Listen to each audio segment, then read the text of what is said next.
215, 217, 219. That's it. 221B. So that's where they live then? In the stories, yes.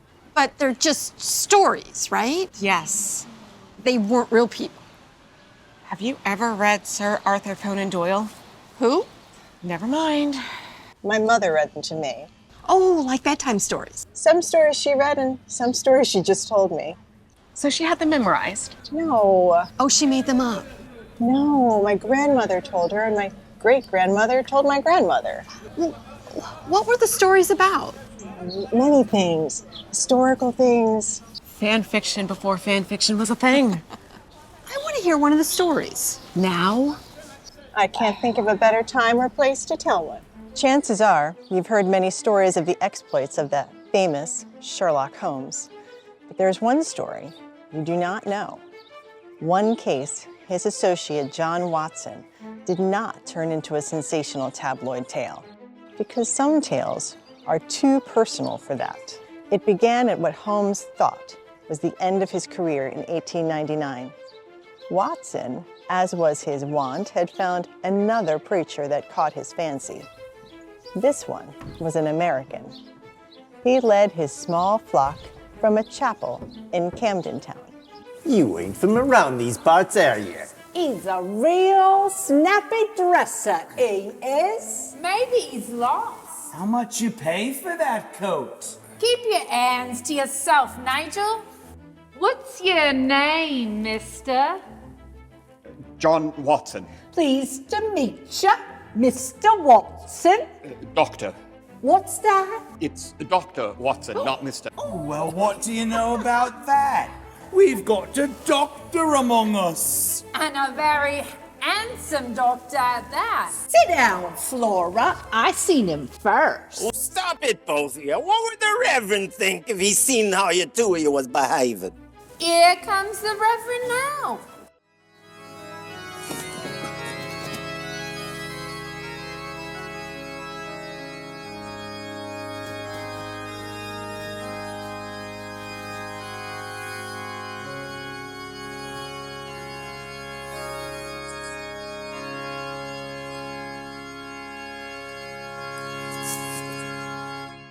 Let us now speak of angels.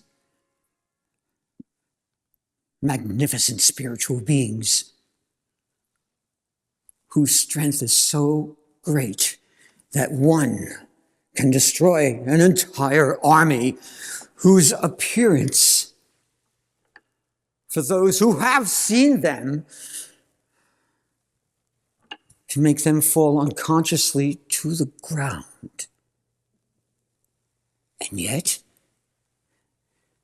they can look human just like us. And like us, they have free will. They can choose between good and evil. They know the language of heaven and the language of earth. They could be comforters. They could be messengers. Or they can be destroyers or tempters. Their sweet songs could be true or they could be false. They could lead us to eternal salvation, or they could lead us to the fiery doors of damnation. So, beware. Beware. Reverend Thatcher! Do not panic. Keep your feet and keep your heads down. Are you hit, sir?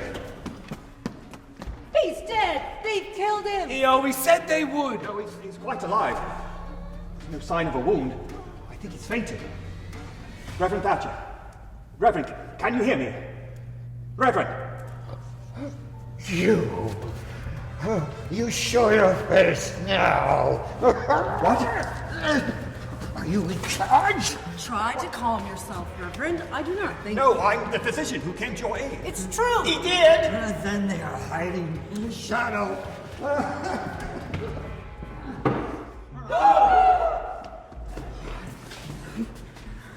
I can't see them, but I can hear them. They're murmuring. Why don't they show their faces? Why don't you show your faces? Whom are you addressing, sir? The ones who follow me. We cannot be sure of that. They never stop. They never rest. They must not be able to escape. Reverend, please. I think you've said enough. The way you describe him, this American preacher sounds quite mad, Watson. Well, he went on to tell me that these Avengers, as he calls them, have been following him around since 1865.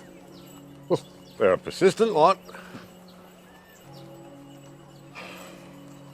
Although this small item in the Times makes no mention of that.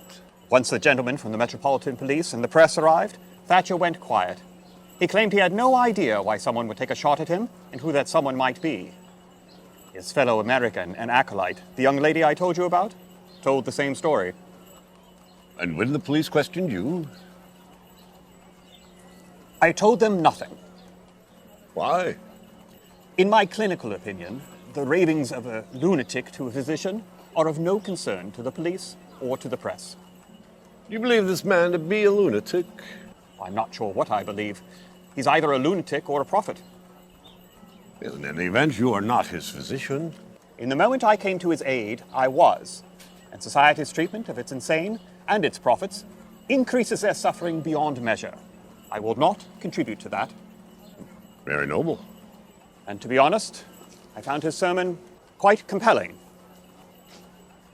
Watson, I will never understand your fascination with purveyors of spiritual quackery. Not everything unexplainable by your infernal logic is quackery. True. Pure fantasy, mindless drivel, and the ravings of lunatics are also unexplainable by logic.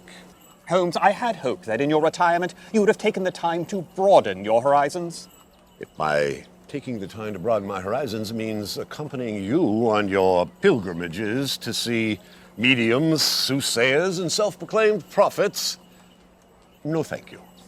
Well, let's just say I have a mind more open to metaphysical possibilities than you do. Minds, like front doors, are often improved by a secure lock, Watson.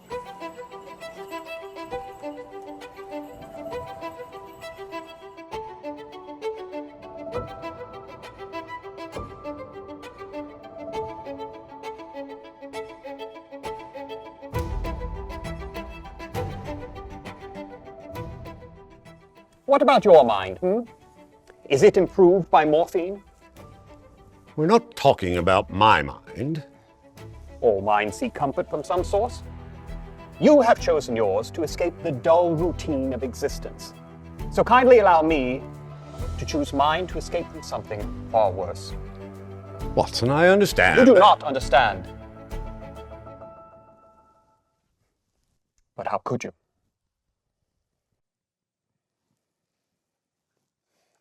I am sorry. I have not experienced what you have or seen what you have seen, so no, I don't understand your spiritual quest, but I respect it. Thank you, Holmes.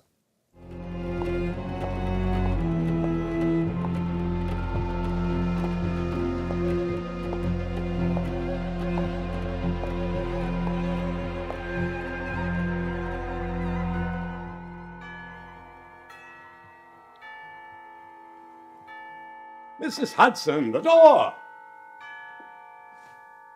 Where the bloody hell is she? Mrs. Hudson! Were you calling me, Mr. Holmes? Yes, I was calling you, Mrs. Hudson. But the doorbell's been calling you longer. The doorbell? Yes, there it is. What of it? It's ringing. So it is. Would you like to answer? Would I like to... Oh. Oh, my. So sorry, Mr. Holmes. I'll answer it, Mrs. Hudson. Oh, thank you, Dr. Watson. Such a gentleman. Good day, madam. Is this the residence of Mr. Sherlock Holmes, the consulting detective? Well, it is, but Are you by any chance Dr. John Watson? I am. It is an honor to meet you, sir. I have read everything you've ever written. Thank you, madam. I am flattered. Is Mr. Holmes in? Well, I do not think that Mr. Holmes... I am in urgent need of his services, sir. Yes, but Mr. Holmes is not... Please, sir, may I come in? Of course. Holmes, lady to see you. So I heard. Good day, madam. I am Sherlock Holmes. Whom do I have the pleasure of addressing? I am Mrs. Anna Tonry, Mr. Holmes. I've come from the United States. From Baltimore. I arrived on the Oceanic 2 weeks ago. And why have you come to me? Surely you know your reputation is as well known on my side of the Atlantic as it is on this one. Yes. Thanks to the incessant scribblings of my associate here, my reputation is known further and wider than I wish it were. Be that as it may, there are criminals at large who must be brought to justice. And I have reason to believe that you are the only man who can do it. I am flattered, madam. However... They are part of a conspiracy that must be revealed to the world before it is too late. I'm afraid it is too late. What? Too late for me, at least. Well, what are you saying? I am retired, madam. No. I blame Watson for this. His sensational tabloid tales mislead people into thinking I'm still taking cases. Need I remind you that those sensational tabloid tales paid the rent?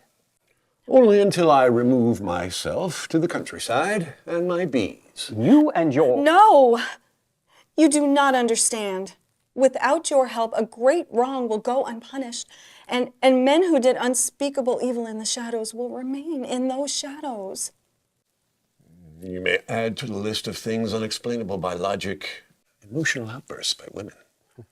Despite what you may think, Mr. Holmes, I am not just some hysterical woman, and I am not a deluded reader of your stories.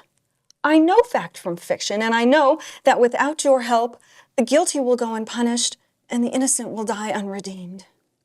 Even if that were true, Mrs. Tonry, that could have been said about nearly every case in my career. A career that is now ended. It is sad to think that the world's greatest detective ended his career before he solved the one case that would have made that career.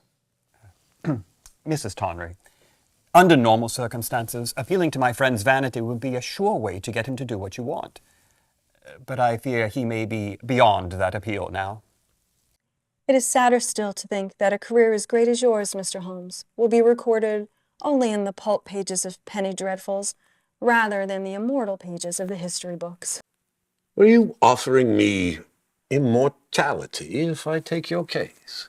Years ago, my mother's honor and life were taken. I am offering you the opportunity to right that wrong, and I am prepared to pay you handsomely. Mrs. Tonry, allow me to reiterate, on behalf of my friend, that Mr. Holmes is happily retired from taking any new cases. And while we are both sorry for the inconvenience of your long journey, we are very interested in hearing more. What? Oh, the poor woman's crossed an ocean. Watson, the least we can do is hear her out. Thank you, Mr. Holmes. No, don't thank me. I have not agreed to anything yet. Surely there are detectives and law enforcement officials in your country that could help. None have ever, nor ever will be of any help to me. They are a part of it. A part of what? A conspiracy that began 34 years ago. Why the urgency now? There are 2 reasons. For one, my doctors have told me that my kidneys are failing and there is nothing they can do for me. I am very sorry to hear that. Perhaps, if Mrs. Tonry agrees, you could examine her and offer an opinion, Watson. Of course, if you are agreeable, Mrs. Tonry. My husband is also a physician, but your learned opinion would be most welcome, sir. Although, I suspect that Mr. Holmes is concerned with more than my welfare. What is your other reason? When I saw this in the Times this morning, I knew I had to see you immediately.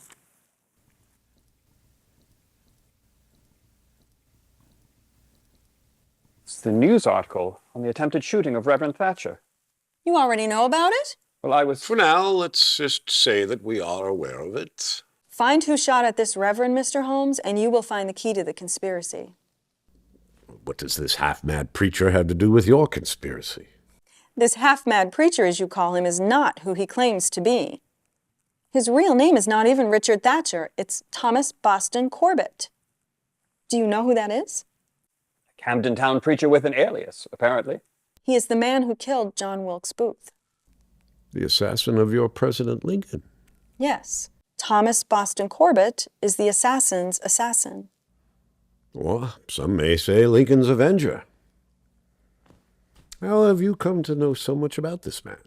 Discovering everything and everyone involved in Lincoln's death and Booth's murder has been my life's work. Well, let us say that this Reverend Thatcher is this Corbett. What does the assault on him have to do with your dark conspiracy? To understand that, Mr. Holmes, you need to know who I am. My maiden name is Surratt. Should that mean something to us? The name Surratt is intimately connected to the Lincoln assassination, Watson. John Surratt? Is my brother, yes. John Surratt was a spy for the American Confederacy. He was tried as a co-conspirator. And acquitted of all charges. Well, acquitted does not mean innocent. He was not even in Washington on the night of the assassination. Your mother, on the other hand? My mother, Mary, was convicted and hanged in July 1865. The first and to date only woman ever executed by your government. An innocent woman, Mr. Holmes. Was she? She was? As I recall it, the prosecutors claim that your mother was aiding and abetting the assassination by carrying messages, hiding weapons, and providing a safe house for the conspirators. My mother ran a boarding house. Some even say that she was the mastermind behind the entire conspiracy. Nonsense. Nonsense and lies. The evidence against her was circumstantial. The real conspiracy was the one that sent an innocent woman and anyone else they could round up to the gallows. Why? To ensure their silence. Well, I assume you have some proof of your claim? I do. Right here on these pages. What is written on them will not only exonerate my mother, it will change American history. They appear to be pages from a date book. They are diary entries. Whose? John Wilkes Booth's. Well, if these pages are what you claim them to be, why are they significant? Because they reveal a truth that men in high places want hidden. How did you come to possess them? I will tell you, in good time, if Mr. Holmes will agree to take the case. Oh, you will tell us now, or I can guarantee you that I will not take your case. Very well. One day, when my husband was at his office seeing patients, a man called at our home. He would not give me his name. He just handed me the pages and said, Booth's killer, Corbett, lives in London as Richard Thatcher. A consulting detective named Sherlock Holmes lives there as well, and he will help you. And you have no idea who this man was? None. All I know is the truth these pages contain would have saved my mother's life had it been known in 1865. But did you go to the authorities? Authorities. On the day my mother was sentenced to death, I tried to see Andrew Johnson, the new president. When I tried to enter the White House, 2 senators barred the door. Picture it, Mr. Holmes. A sobbing, hysterical girl, begging to see the one man who could save her mother's life, being so coldly restrained. Everyone associated with this crime has been damaged beyond measure. The shadow cast by a dishonored and murdered mother has darkened my entire life. You can understand that, can't you, Mr. Holmes? I will carefully consider all that you have told us in deciding whether to take your case. You may reach me at my hotel. I can show myself out.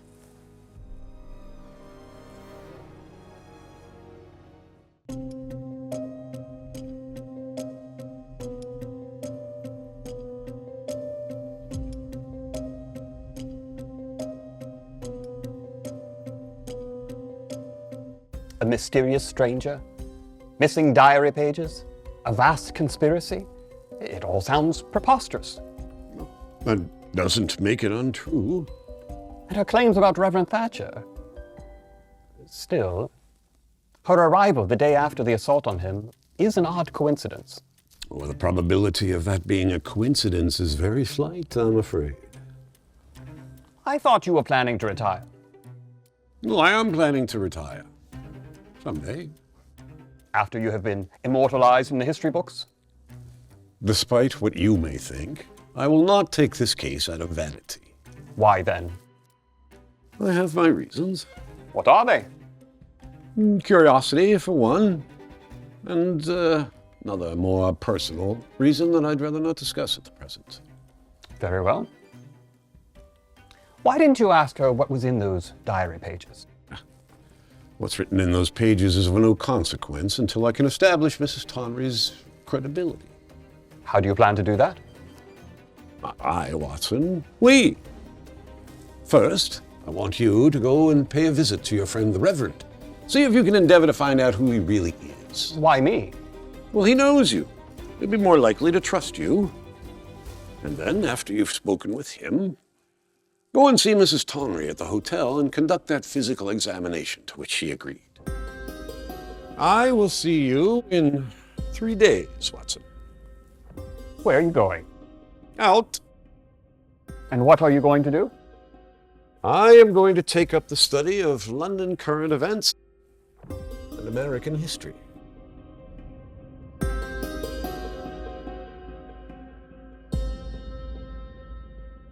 Oh, well, look who's back. It's the brave doctor. Brave and handsome. Who is it? Who's there? John Watson. Dr. Watson. It is good to see you, sir. I'm delighted to officially make your acquaintance, Miss Hughes. It's Mrs., actually.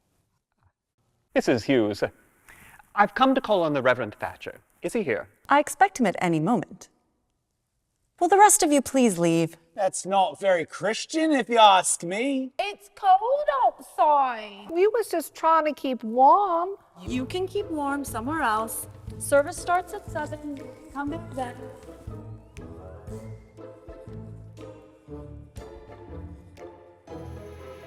How long have you known the Reverend? I've been with him for 2 years. It would seem that you are more than just a member of his flock. I do what I can to aid him in his work, look after him. It's not too impertinent of me to ask. What is your business with him? My business? If it's not too impertinent of me to ask. No, of course not. The Reverend is a very busy man. Well, I'm sure that he is. And a very private man. He socializes with very few people. I see. Reverend Thatcher, good to see you looking so well, sir. It is a good thing when a medical man tells you that you are looking good. Dr. John Watson. I was wondering if I might take a few moments of your time. I've already explained to Dr. Watson that you're very busy and that you do not have... Leave us, Madeline. But... There is nothing to fear from this man.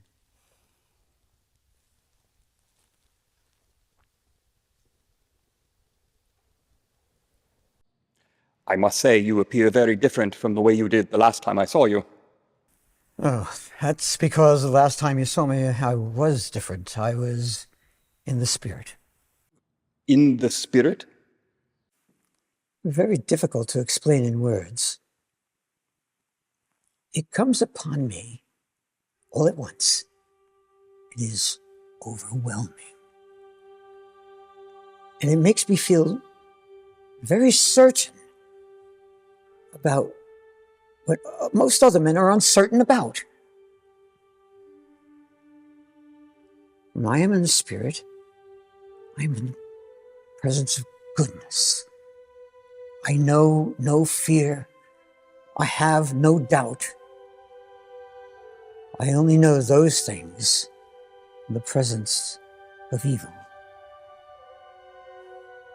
Is that what you wanted to speak to me about? No. Reverend, when a man experiences something that causes him to lose his faith in God and in himself, can he ever regain it? Sit down, Doctor.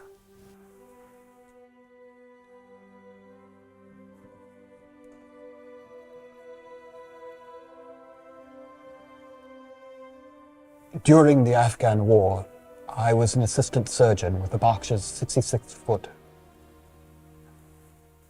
Once we were sent to break up a patrol coming through the Maiwand Pass. But it wasn't a patrol. It was the main force. What happened? It was a slaughter. I was wounded, hit in the shoulder. The Afghans kept firing on us until only 11 men were left standing.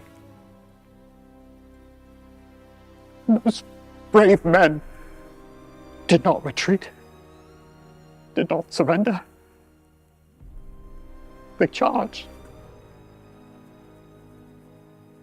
I could still see them being swallowed up in the smoke. The smoke cleared. I should have been among them. You feel shame because you survived. I feel shame for not acting honorably. You were wounded. I could still walk. And you feel that honor demands that you sacrifice yourself? The 11 did. We are both old soldiers, you know. You were a military man? The war against Southern secession. That's the war I signed up for. Did you see action? Some. Antietam, Gettysburg. Your enemy made a glorious charge at Gettysburg, and you a glorious repulse. I found no glory in my war, Doctor. I wish I could say the same. My war is over. But I fear that there is one in your future. There is another question I must ask you. Is Richard Thatcher your real name? Does it matter? I know a man who can help you, but he must know your true identity. Is your name Thomas Corbett? My name is Boston Corbett. I took my name from the city in which I was saved. Is it true that you are the man who shot John Wilkes Booth?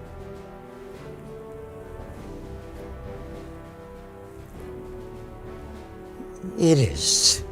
10 days after Lincoln was shot, I was put with a detachment to go and search for Booth. We found him. I was near a crack in one of the walls. I heard a voice, a loud, clear voice, and it said, "God's will be done." I was turning around to see who had spoken when I saw Booth raise his pistol. I fired. When the assassin lay dead, I knew God had used me to avenge Abraham Lincoln. Show me my hands. Show me my hands.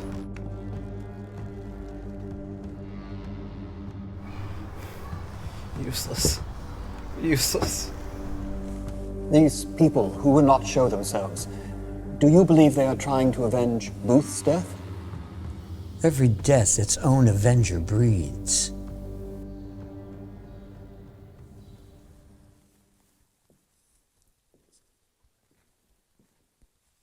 Can the man you know really help me, Doctor? I believe he can. I will be in touch shortly. Until then, be safe, Reverend. Good day, sir.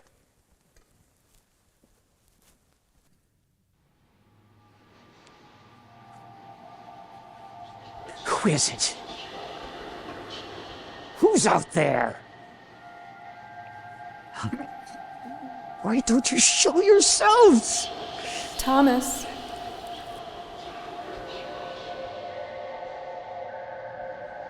Thomas. I hear you. I hear you. Don't you know me? No, No, I don't. It is me, Thomas. Susan.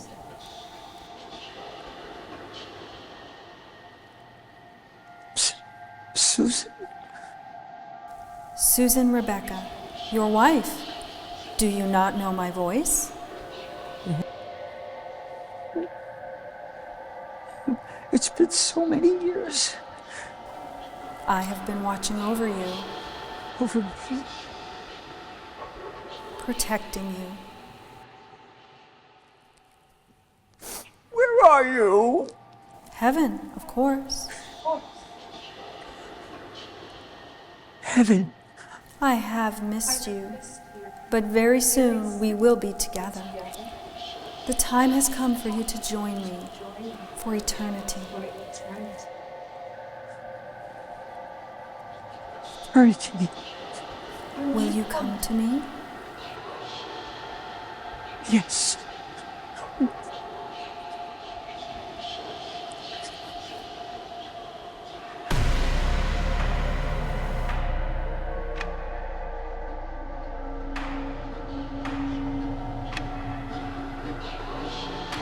Reverend, no!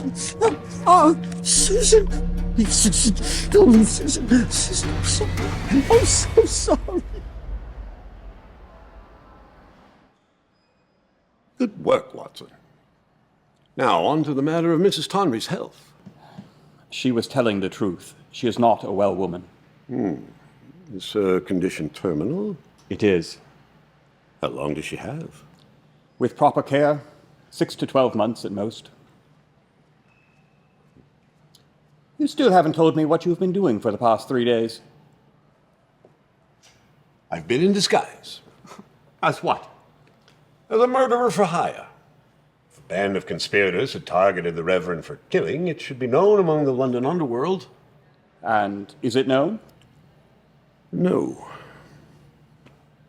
If Mrs. Tonry's conspiracy exists, it's well concealed.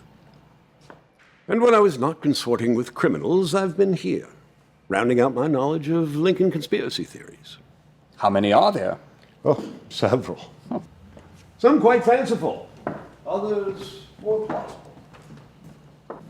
I thought the facts of the assassination were straightforward. Booth, a well-known American actor and Confederate sympathizer, shot the president during a performance at a Washington theater. Watson, you've been with me long enough to know that the crimes themselves are merely observable acts. In order to understand and solve them, we must discover their causes and motivations. Yes, quite true. It is difficult for people to accept that a controversial figure like Lincoln could be eliminated at the whim of an actor and a handful of Confederate malcontents. Controversial? I thought Mr. Lincoln was a beloved figure among the Americans. Well, he is now, to some. But in his time, he was a most hated man. By the Confederates, of course. And by many of his northern countrymen as well. Why? Mr. Lincoln was an ambitious, some even say ruthless politician who adopted a noble cause, but in the name of that cause, violently silenced his opponents, jailed his enemies without charges, seized property without compensation, and denied his disaffected countrymen their right of self-determination that they had rebelled against the crown to secure. He may be a revered figure in America now, but in 1865, he had more enemies than friends. People demand a complex explanation for the murder of such a man, hence the conspiracy theories. Do you believe any of them? I don't know what to believe. But besides, there's still one that we have yet to hear.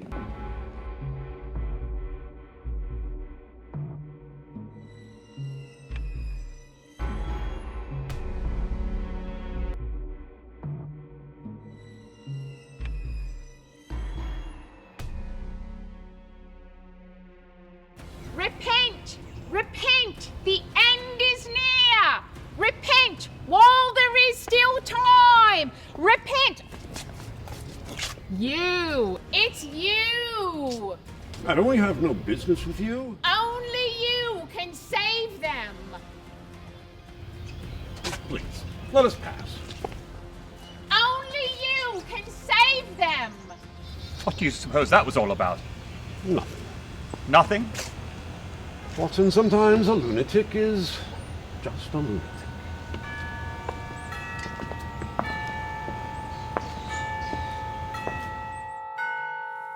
Ah, that must be Mrs. Tonry. I sent for her. Mr. Holmes, Yes, Mrs. Hudson. there's a lady here to see you. Why are you whispering? I don't wish to be indiscreet. Is the lady the same one that was here several days ago? Well, I do not know, sir. Had you answered the doorbell, you would. Yes, I suppose so. But may I remind you once again, I am not your maid. Yes. You have made that abundantly clear. Well, show her in. Oh, yes, sir. Right away, sir. Tea, sir?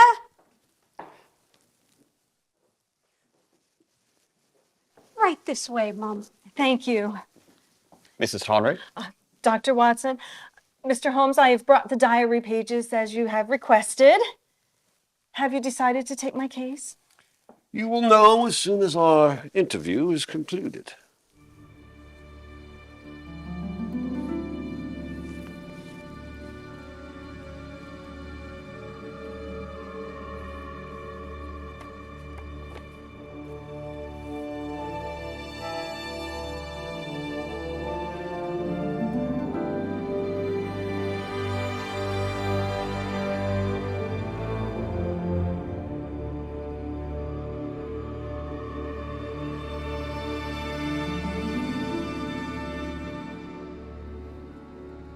We have compared the handwriting on these pages with a sample of John Wilkes Booth's handwriting. And? And the comparison told me what I needed to know. Will you summarize the facts of this conspiracy that are detailed on these pages? Very well. The first thing you need to know is that John Wilkes Booth was not a murderer. He was a Southern patriot. When his country was invaded, he acted in her defense. But by the time he acted, his country no longer existed. You knew him? We met, yes, at my mother's boarding house. You were fond of him? History has judged him for what he did. I remember him for the man he was. He was a gentleman, a man of honor. The same cannot be said of the conspirators who instigated his act. And who were they? Investors in New York and London, the Confederate Secretary of State, high officers in the Union War Department, members of your parliament. Members of Parliament? And the Crown was aware of it. Absurd. Not absurd, Doctor. Logical. Cotton meant money and money meant power. The South grew the cotton that your country needed. You had the power the South needed. And the Northern investors had the money to pay for it. Well, how did this logical strategy work, specifically? Cotton investors in New York sent money through a network of Confederate spies to cotton investors in England. They used the money to bribe members of Parliament to support diplomatic recognition of the Confederacy. But it didn't work. When the South was on the verge of defeat and the investors were on the verge of bankruptcy, the conspirators conceived a new final mission, and they chose John Wilkes Booth to perform it. What was this final mission? The kidnapping of Lincoln. Kidnapping a president? So he could be ransomed. For money? For Union recognition of the Confederacy. What an audacious scheme. It would have ended the war and saved the cotton market in one stroke. Mr. Booth recruited my brother and the others to help him with a kidnapping, not an assassination. My brother offered the use of my mother's boarding house as a place for them to meet, nothing more. Your mother consented to this, of course. Yes, but... She was aware of what was being planned. To be honest, Mr. Holmes, I do not know what my mother knew. I only know that she was not a murderer. What did you know? Nothing. You said that you and Mr. Booth were acquainted. Surely you spoke. Not about his plans. The kidnapping attempts failed one after another, and then Lee surrendered, and the mission changed from abduction to assassination. Why? The war was lost, and Mr. Lincoln was willing to offer generous terms. That I do not know. Neither did Mr. Booth. He was a soldier, not a general. It was his opinion that Lincoln's own War Department betrayed him. How was this betrayal carried out?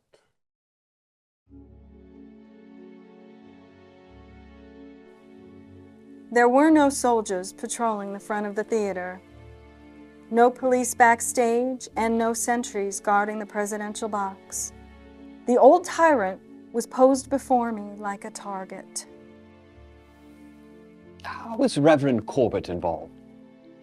Don't you find it odd that the army could not capture a trapped cripple alive? Dead men tell no tales, Mr. Holmes. Thomas Boston Corbett was the gunman the conspirators chose to eliminate Booth, and they have been trying to eliminate him ever since. More than 30 years have passed. Most of the conspirators must be dead by now. Most, but not all. Discover who is trying to harm Corbett, and you will discover who is still hiding the truth that killed my mother. Now, once and for all, Mr. Holmes, will you take this case?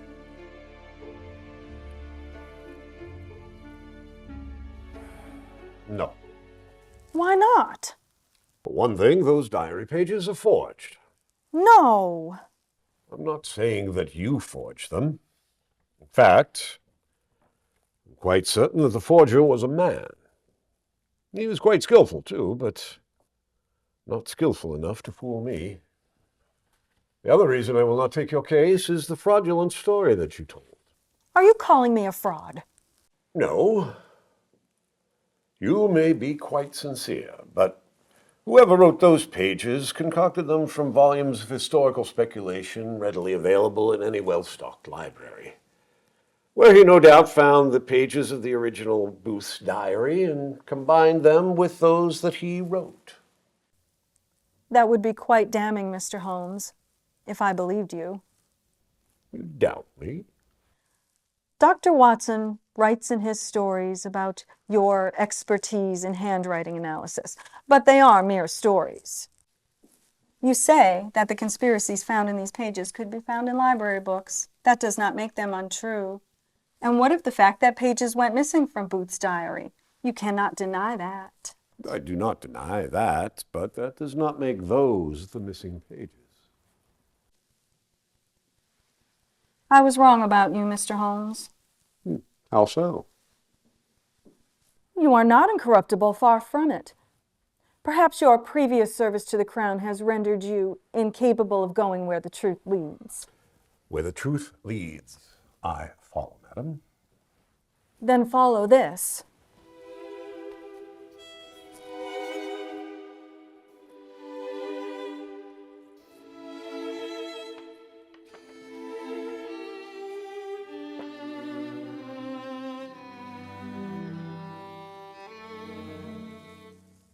What is it, Holmes? You've gone pale. Where did you get this? I'm afraid I was not entirely forthcoming when I told you that my anonymous gentleman caller only gave me the diary pages. He gave me that family tree and what I handed you as well. I had hoped not to have to use them to persuade you. What is she saying, Holmes? If you look closely at this family tree, you will see that John Wilkes Booth's mother's maiden name was Holmes. She was my father's oldest sister, making her my aunt. Good God, Holmes. That means that John Wilkes Booth was... My cousin, yes, Watson. My father's family disowned her when she ran off to America with Booth's father, Junius. He was already married with a child at the time. You never told me. Oh, he never told anyone, Doctor, and for good reason. Everyone associated with this crime has been damaged beyond measure. My association through my mother has been bad enough. It's been far worse for Booth's brothers, and they are only actors. I cannot imagine what it would do to the reputation of the world's most famous detective. This is blackmail. How dare you? Holmes, say something. I'm afraid your friend is feeling a bit overwhelmed at the moment. By what? He has just been reminded of something even more disturbing than the identity of his cousin. In light of these new facts, I ask you to reconsider your decision, lest they become public knowledge. In fact, if you want your secrets to remain secrets, you must not only take this case, you must publicize the fact. What? Why? The fact that Sherlock Holmes himself has agreed to take on the conspiracy will drive the rats from the bowels of the sinking ship. Or scare them deeper into hiding. We shall see what we shall see. Meanwhile, I will expect to see your answer published in the Times within 24 hours. If I do not, I will be forced to publish what I have learned about you.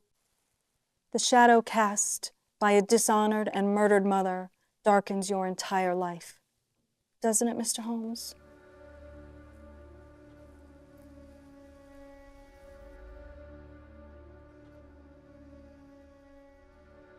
What is it?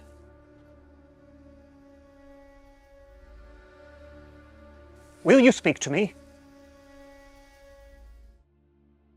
When I was a boy, my brother Mycroft and I were tutored by a professor. Over time, this professor became involved with my mother. Involved? In an adulterous affair. When my father learned of it, he became mentally unstable. So much so that he murdered my mother. God. He was acquitted of murder by reason of insanity, but committed to an asylum where he later died. What a horror that must have been for you. Horror? Yes. And I have been horrified of the murderous blood that flows through my veins ever since. Murderous blood? It's in the lineage, Watson.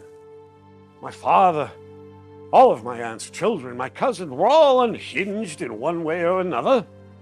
The assassin was only the worst of the lot. They could not escape their heritage, Watson. Neither can I. But Holmes, I have known you for years. You are the sanest man I have ever met. Only through sheer force of will. And your will is beyond peer, as is your logic and power of reason. I live in a world of reason and logic, devoid of emotion. You have pointed this out to me many times. What I was trying to say was my world is devoid of emotion because I fear emotion. And the emotion that I fear the most is anger. I am filled with it. It's in the blood.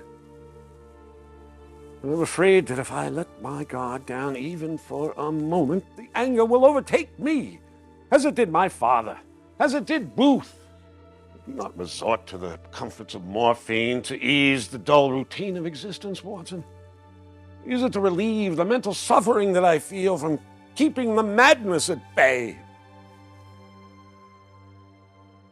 My friend, I am a doctor. I know something of blood. And your blood has not determined the man you are. Life has tested you severely and often, beginning when you were just a boy.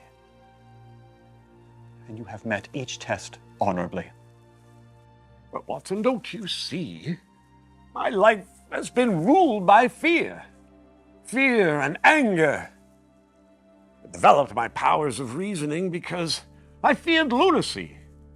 I fought crime because my father and cousins were criminals.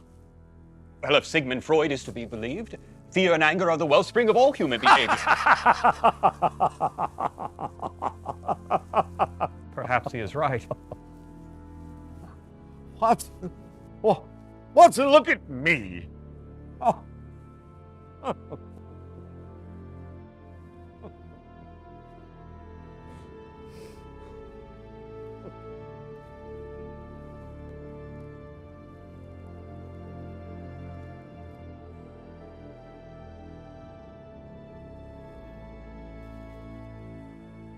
Go on, then.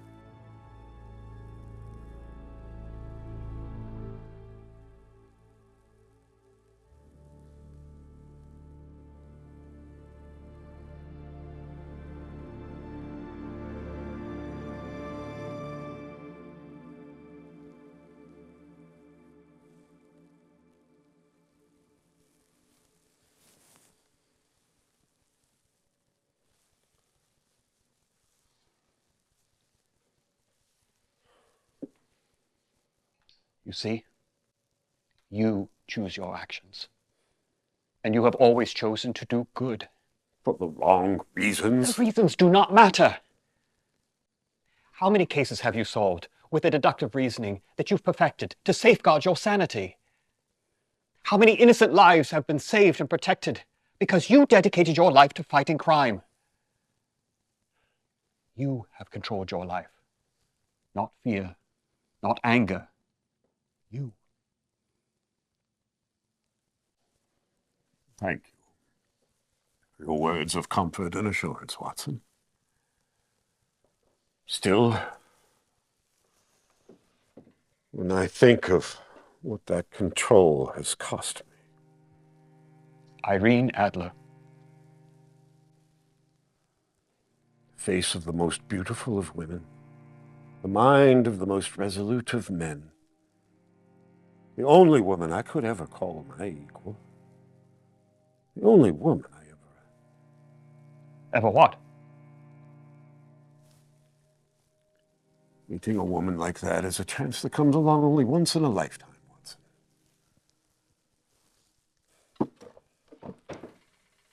In any event, I look forward to what you and Dr. Freud can teach me about the inner workings of my mind, but at the moment we have other priorities. What are you going to do about Mrs. Tonry's threat? Nothing. If she publishes what she knows, so be it. I am retired, remember? The peace that will come from being shunned by society will be a welcomed relief. Do you believe Mrs. Tonry's real motive was the restoration of her mother's honor? In my experience, women are motivated much more by love than honor. But I do not doubt that she loved her mother, but... Oh, not that kind of love. Oh, really? You heard how she spoke about Booth? Yes. Awfully sympathetic to the man whose crime led to a mother's death? Yes, awfully. Even if she did believe he was merely the tool of some larger conspiracy. Do you believe her story about the anonymous older gentleman? Well, that's the one thing she told us that I do believe. Whom do you suppose he is? Dr. Watson, there's a young lady here to see you, and she seems very upset. Show her in, please. Yes, right away. Oh, apparently I am the maid. He's right in here. Dr. Watson, Oh, I'm sorry. I did not realize you already had a guest. This is not a guest. And this is my flatmate and associate, Sherlock Holmes. Oh. Oh, my. Sherlock Holmes? The Sherlock Holmes? Yes, madam. And you're that Dr. Watson. I never made the connection. Holmes, this is Madeline Hughes, the young lady I have told you about from the Reverend's congregation. Pleasure to meet you. What can we do for you? It's the Reverend. He needs your help. I know he trusts you, Doctor. That's why I'm here. What kind of help? I'm afraid he's going to kill himself. Why? I don't know. I've stopped him in the act twice. Something appears to have taken over his mind. I was hoping the doctor could help him before it was too late. Will you come with me now to see him? Let's go, Watson.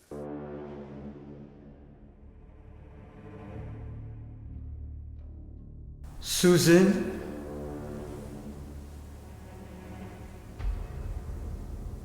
Are you here? What's the Reverend going on about? I think he's down. It takes one to know one. Shut it. Pipe down, the two of you. Thomas. It's a bleeding ghost. What? Are you ready? Yes. Show me.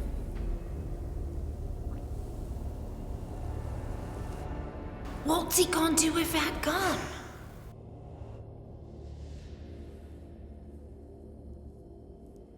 Are you here to take me To heaven? Yes, Thomas. Are you ready? I am afraid. There is nothing to fear.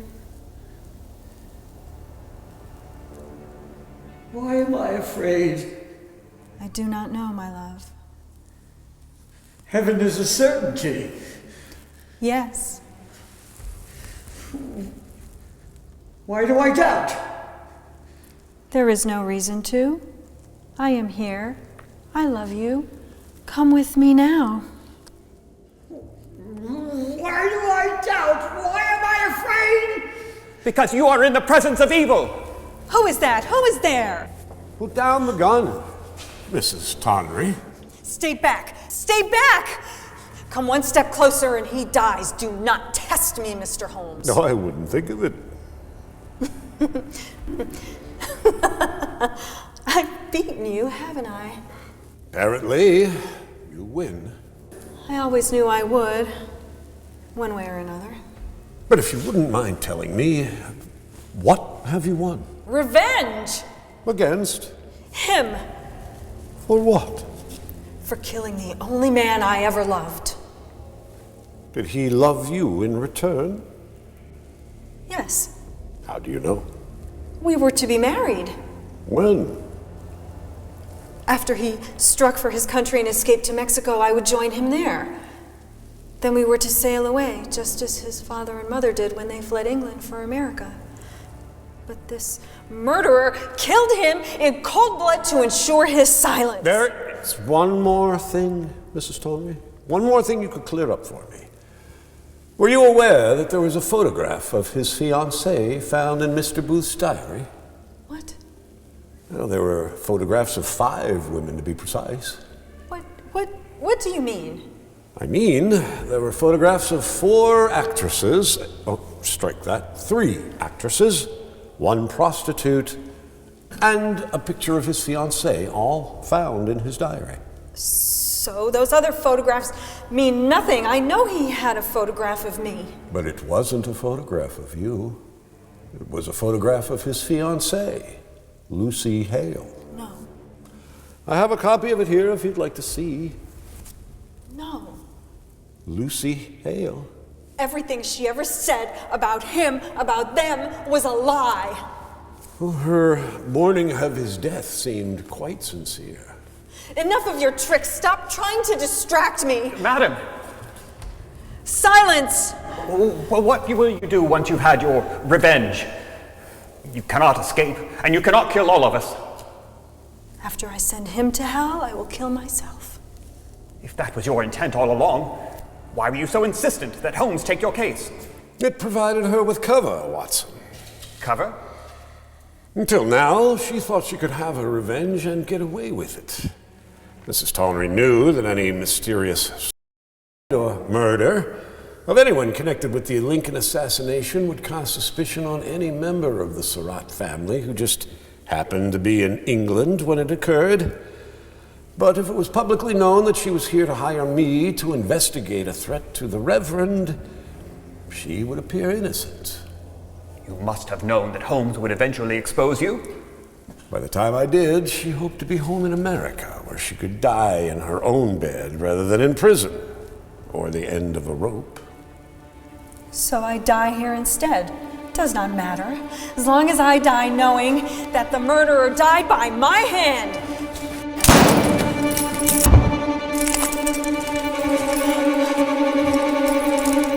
What happened? Are you all right, Doctor? It's Miss Madeline. It doesn't sound like Miss Madeline. Let me go, damn you! I appear to be fine, but how? My guardian angels come in different forms than usual.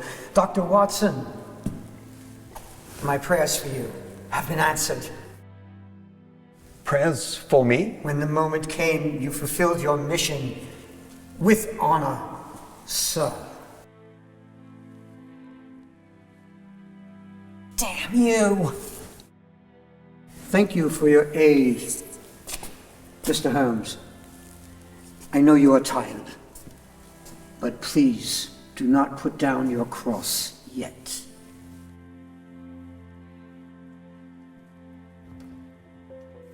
Those of you in the back, I can see you.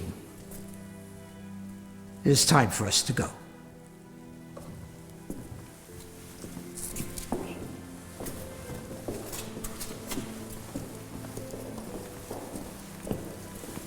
Goodbye, Doctor. Goodbye.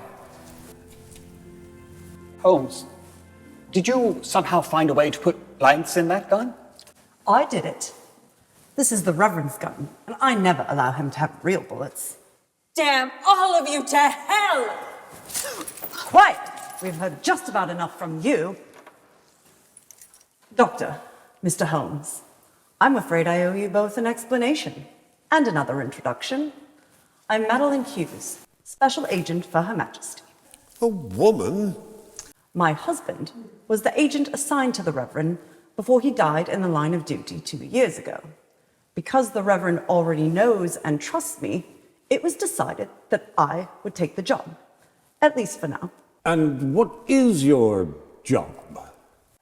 I do many things for the Reverend.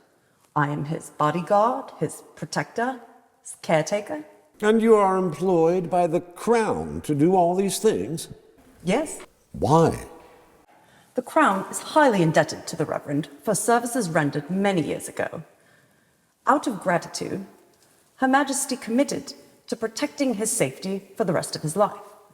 There were others that did it before my husband and me, first in America, the rest of us here. Does the Reverend know? Oh, heavens no. He thinks we're all his guardian angels. What is Her Majesty indebted to the Reverend for? That's something known only to Her Majesty. And her ministers, I suppose. And what do you know about Mrs. Tonry? Far less than you do, I imagine. I didn't even know she existed before we arrived here. All I knew was there was something very wrong with the Reverend, and I was hoping that his newfound friend, the doctor, could help me figure out what it is. I'll take her to Scotland Yard, let them sort it out. They'll want to speak with you, Mr. Holmes, I would imagine. No, I have no doubt. Thank you both for your help. Good day, gentlemen. Come on, you.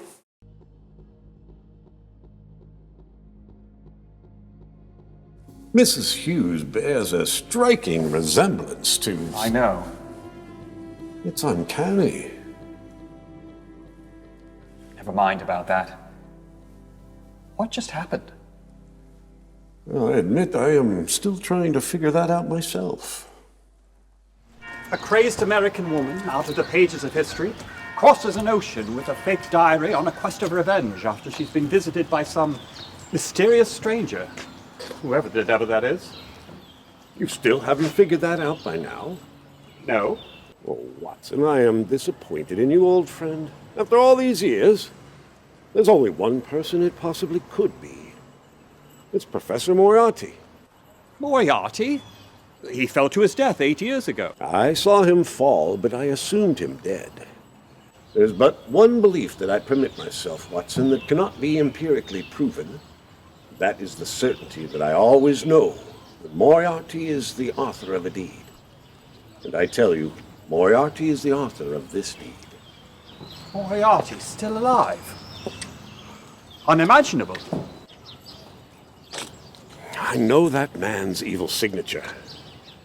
I can sense his presence the way a jungle animal senses the presence of a predator. It's an ability I've had since I was a boy. And Moriarty was my mathematics tutor. What are you saying, Holmes? It was Moriarty that dishonored my mother and caused her death. My God. Then that is why you have... Chased him across all these years. I suppose I want vengeance no less than the poor deluded Mrs. Tonry. What do you suppose Moriarty's motive is? Somehow he became aware of Reverend Corbett's location and Mrs. Tonry's life work. He created that diary and gave it to her, along with the information about me, knowing that it would give her the perfect reason, opportunity, and cover to take her revenge. But why? I do not know. Force me out of retirement? Shame my legacy in retirement? Or both? He could have shamed you at any time in the past. Why didn't he do it? Well, revealing my father's murder of my mother would have revealed his own adulterous behavior. It's always amused me the most heinous of criminals guard the appearance of social respectability so fiercely. But why is he willing to risk being revealed now? He must have known you would not submit to blackmail. Perhaps he no longer cares about appearing respectable. As to my relationship with Booth, I've always wondered why he didn't make that public. Perhaps he was waiting for a time when it would cause me the most harm, or him the most good. And he invested such effort into that false history he created. It certainly fooled Mrs. Tonry. But to what end? Did he want Reverend Corbett dead as well? Not so fast, Watson. What do you mean? I said the diary was fake because it was forged. It does not necessarily mean that the story that I told was false. But you refuted it. Because I was able to.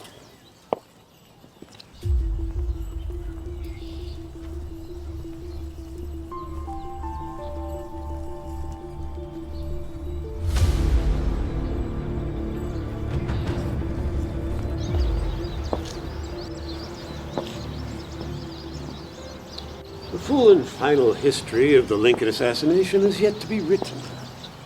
Most of the files are still American state secrets. Do you think that this conspiracy is real? I do not know what to think. Sherlock Holmes!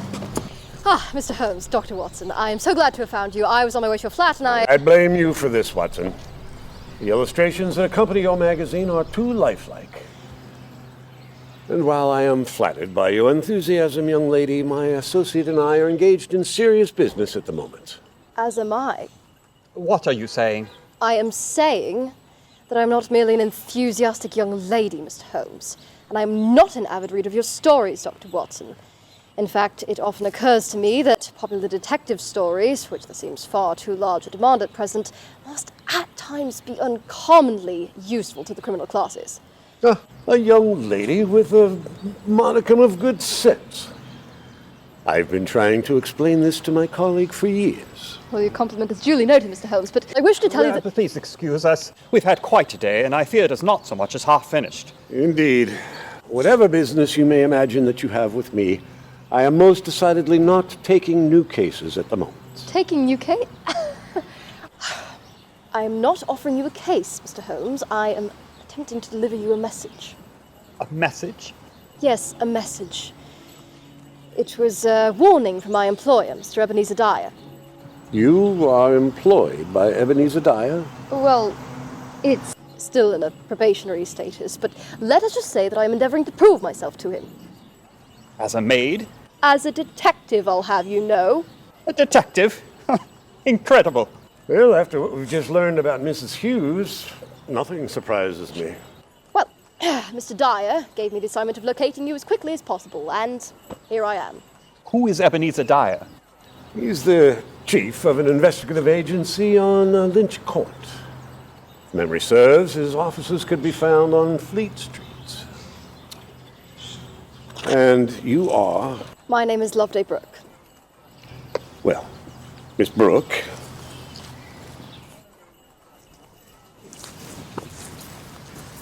Now, tell me clearly and concisely, what is this warning that you have for me? And then we must be off. Do you know of a man by the name of Luigi Lucchini? The assassin?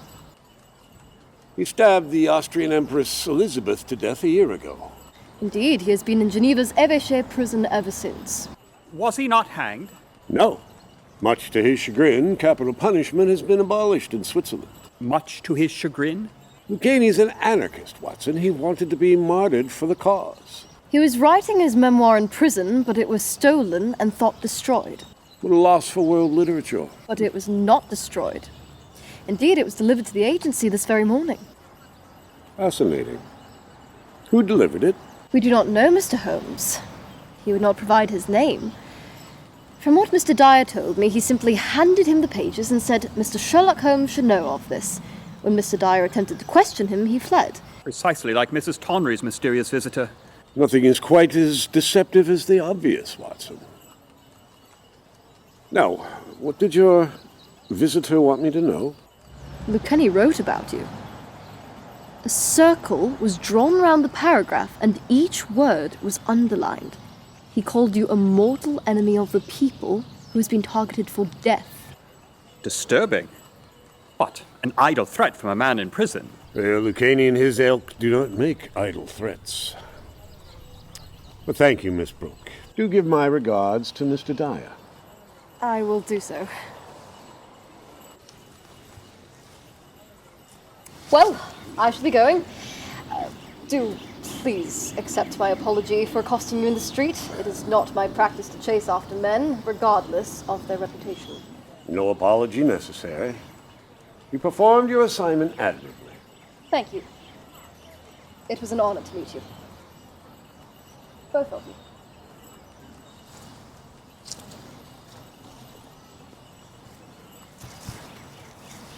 you. You take this threat seriously? I do, until I have reason not to. Do you think this paragraph is genuine or a forgery, like the Booth diary pages? That does not matter. Watson, what did you tell Reverend Corbett about me? Nothing. As you requested, I did not even mention your name. What do you think he meant when he asked me not to lay down my cross? It does not matter what I think he meant. What do you think? There's a reason that Her Majesty has been protecting Reverend Corbett all these years, and there's a reason that the alleged rantings of a lunatic were delivered to Ebenezer Dyer. Moriarty is involved in this. But how? Why? What are you saying, Holmes? Life is stranger than anything that the human mind can invent. What does that mean? That means, old friend, that the game is very much afoot. What a story. The women in your family certainly were fertile. What? Had fertile imaginations, I mean. Well, Irene, thank you for that entertaining tale. Now that it's over, I hope you don't mind. I'm cold, I'm hungry, and I saw a cozy little pub over there on the corner that is calling my name. Well, I don't mind, but it's not over. There's more. I haven't even gotten to the good part yet. Oh, tell me, tell me.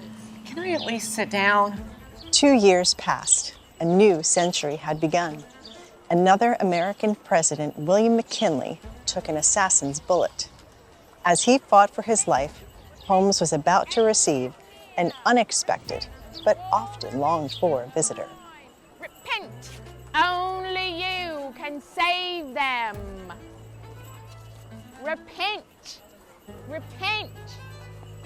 The end is near. Repent while there is still time.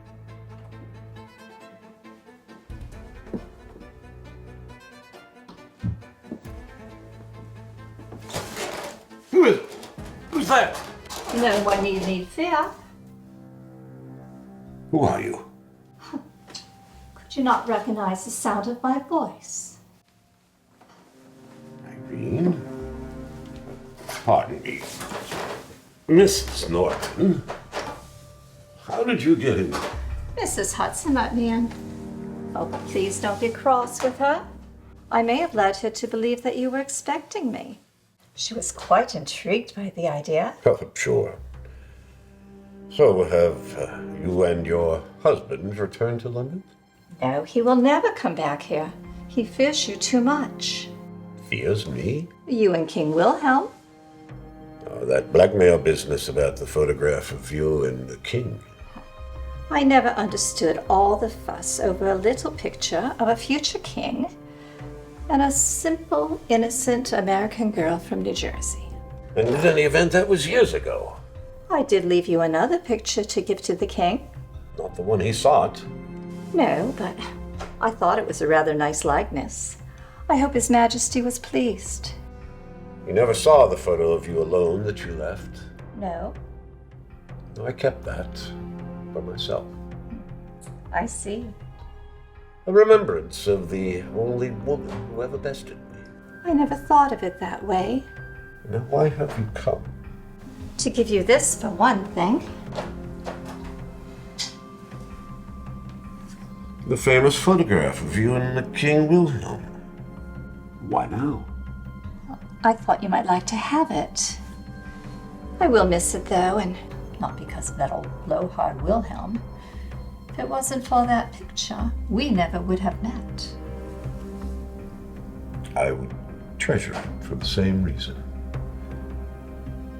But you keep it, for now, a remembrance of me.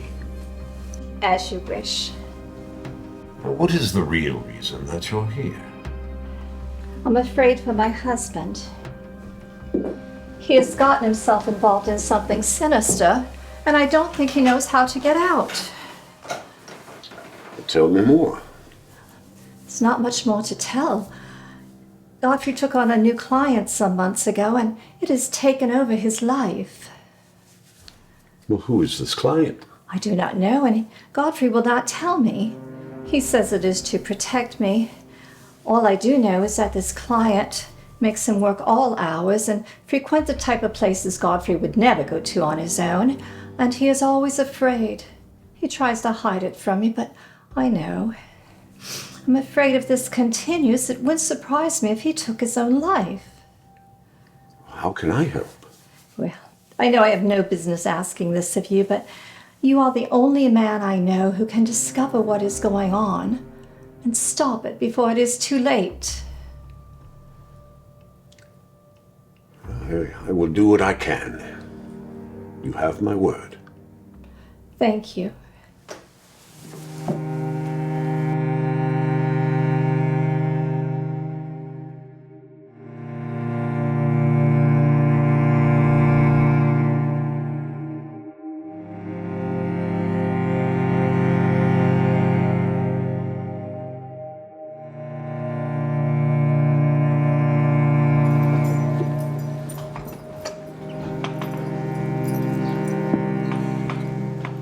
Dr. Watson, sir, it's good to see you. It is good to see you as well, Mrs. Hudson. I've missed you, Mrs. Hudson. And we have missed you, sir. I do not doubt that you have missed me. Are you sure the same is true of your lodger? Don't be silly. He sent for you, didn't he? And maybe you can help him get back to normal. What do you mean? The flat's a mess. He's a mess.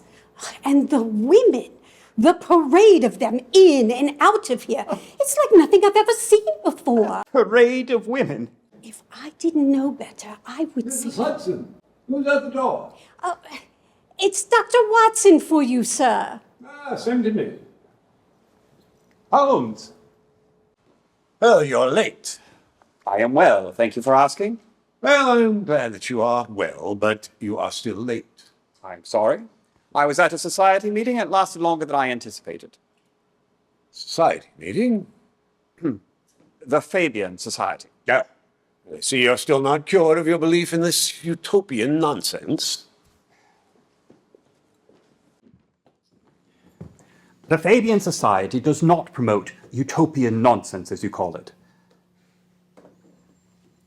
I see you have not yet chosen to employ the services of a competent maid. Well, I cannot afford a maid, competent or otherwise. Since you've decided to pursue a life of wedded bliss, once again... What about your retirement and your bees? Well, I have no time for that now. Are you not taking cases? I have a case. I mean, paying cases? And I have no time for those either. But the case I am working has certain compensations. Holmes, your obsession with this conspiracy will be the death of you.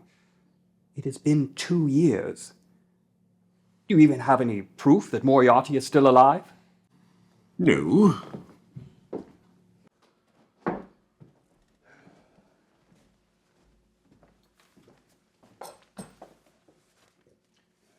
Have you discovered a reason for the Crown's protection of Corbett? No. Or the alleged warning from the anarchist assassin? No. Give it up, man. I will not give it up. But when events are moving my investigation into a climactic moment. What events?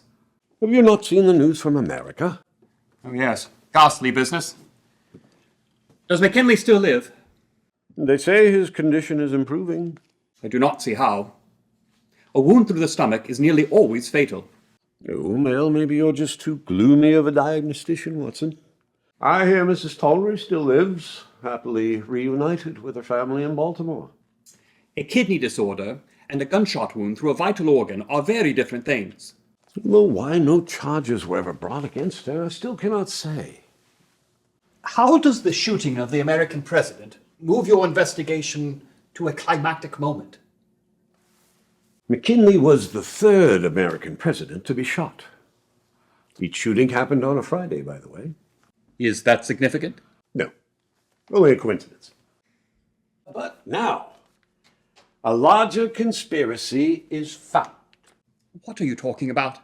McKinley's shooter, Leon Gerdes, has admitted to working at the behest of Emma Goldman in an international conspiracy of anarchists. Goldman's been arrested along with 9 others. They're being held in America, in Chicago.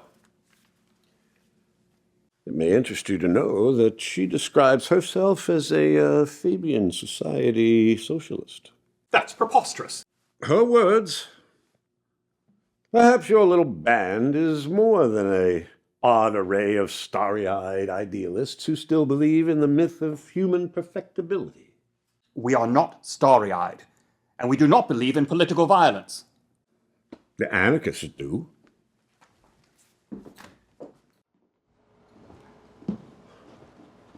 But this Goldman woman, the high priestess of anarchists, says she is a Fabian. Forgive me, Watson, but I am confused. Holmes, did you send for me to argue politics? If so, do not waste my time or yours. I am as well aware of your views as you are of mine. I sent for you because I need your help. With what? Well, if you had been on time, I would have been able to tell you.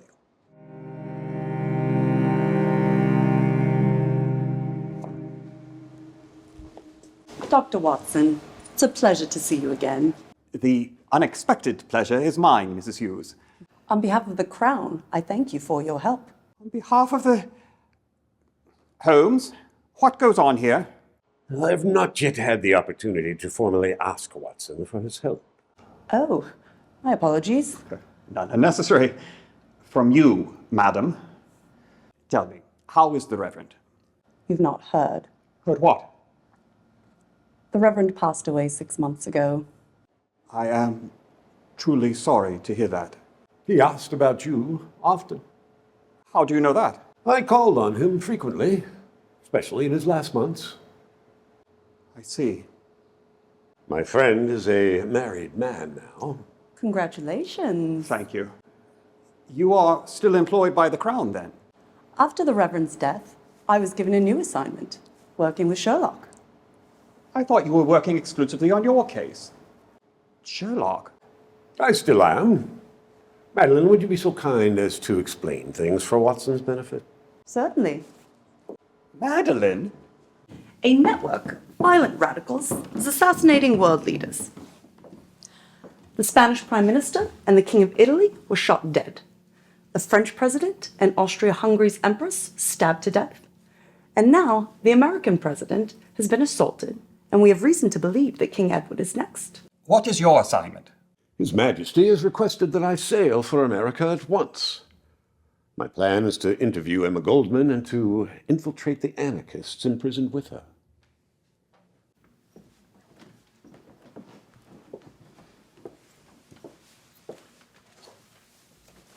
Infiltrate them how? Through, you. And Miss Brooke. Miss Brooke? Oh, you met her. Briefly, 2 years ago. Oh, yes. The young lady. She's become quite the accomplished detective. Disguises are her specialty. She is working with you as well? She is. On loan from Ebenezer Dyer. Then why me? Well, you have a better understanding of these people than I do. Besides, the risk of my being recognized is too great. And the risk to me is not? The risk of you being recognized is very slim. That is not what I meant. And how do I have a better understanding of these people, as you call them?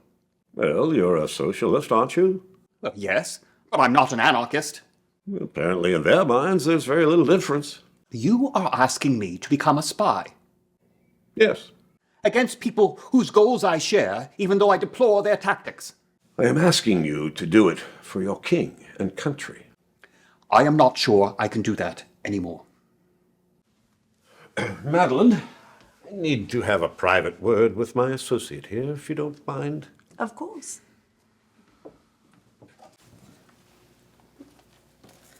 Here are 2 first-class tickets on the Sun.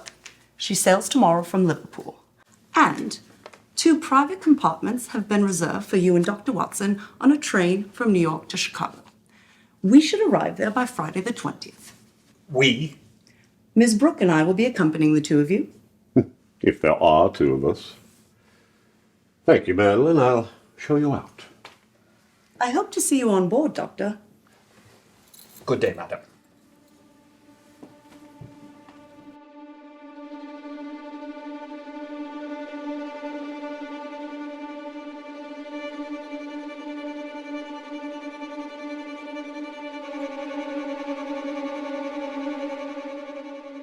Come on, Watson, out with it.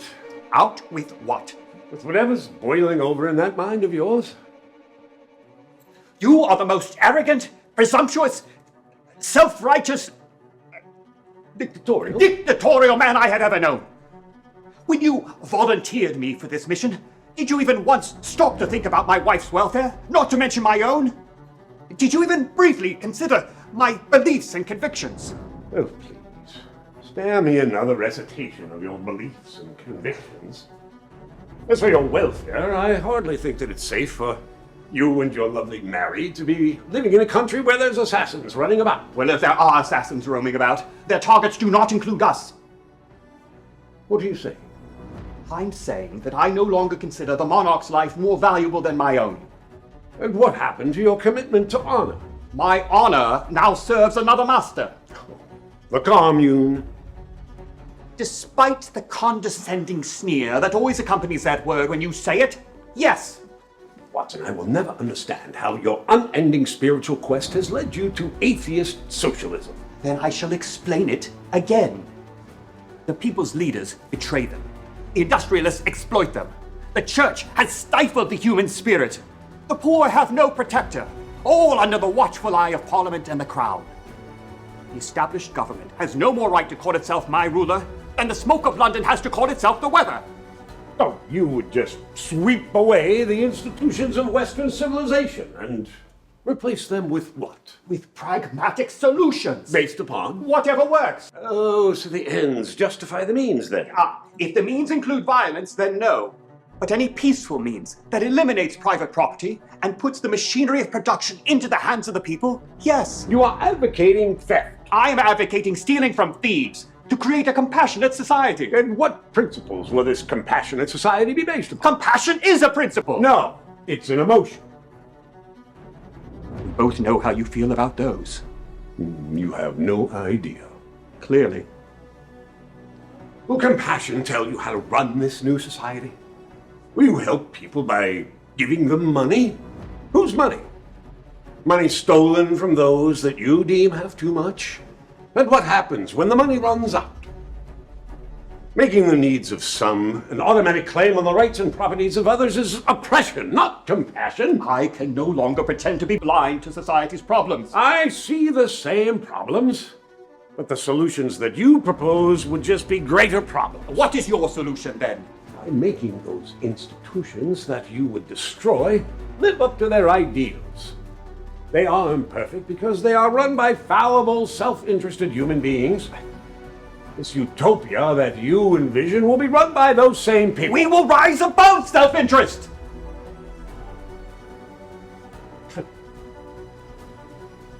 Perhaps some would. For others, this communal bliss would be a stifling tyranny.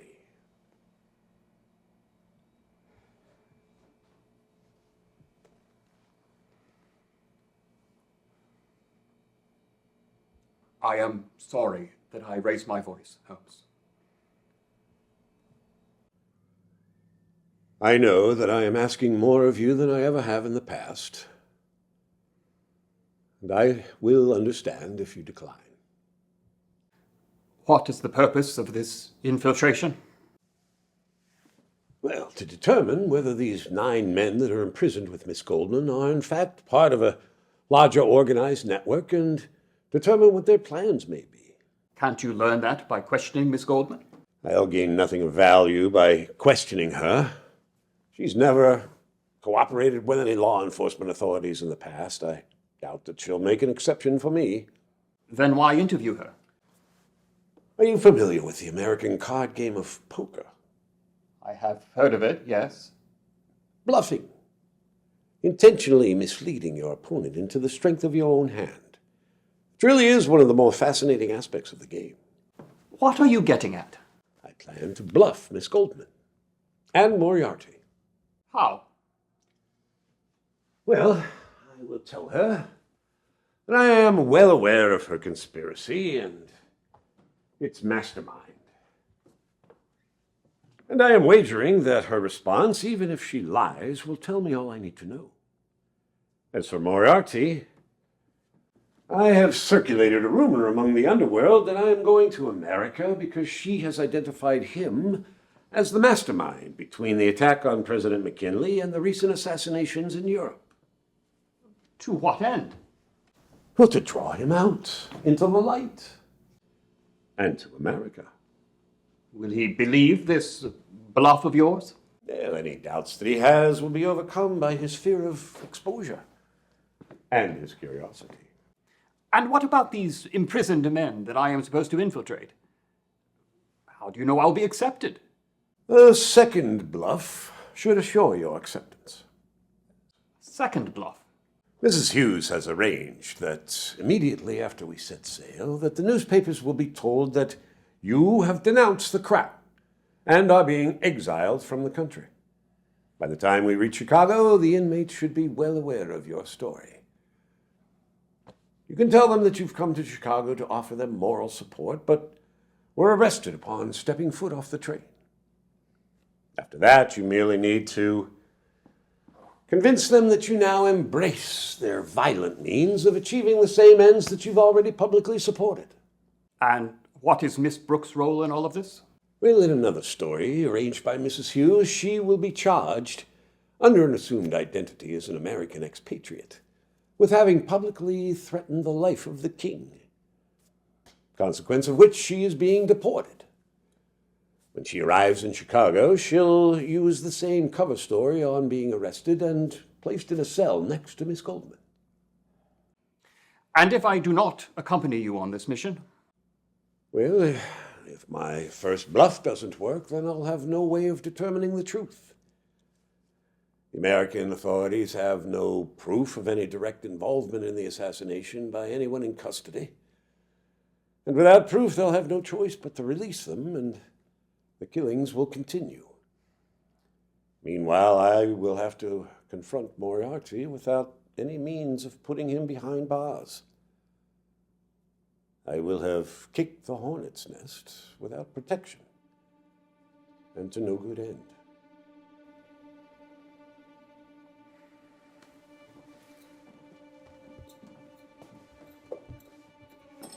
Where are you going? Home, to pack.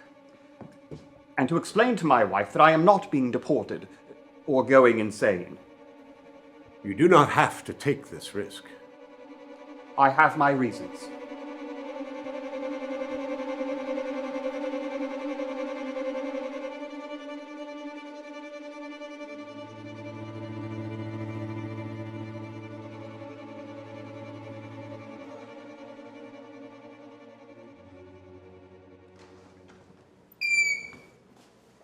Has the prisoner been sent for? She's on her way now. Has Watson met the 9 men? His cell is adjacent to theirs. The guards tell me they've been talking. And Miss Brooke? Ms. Goldman has been proselytizing her since she arrived. Oh, poor girl. How's she holding up? She's playing the role of the wide-eyed young devotee masterfully.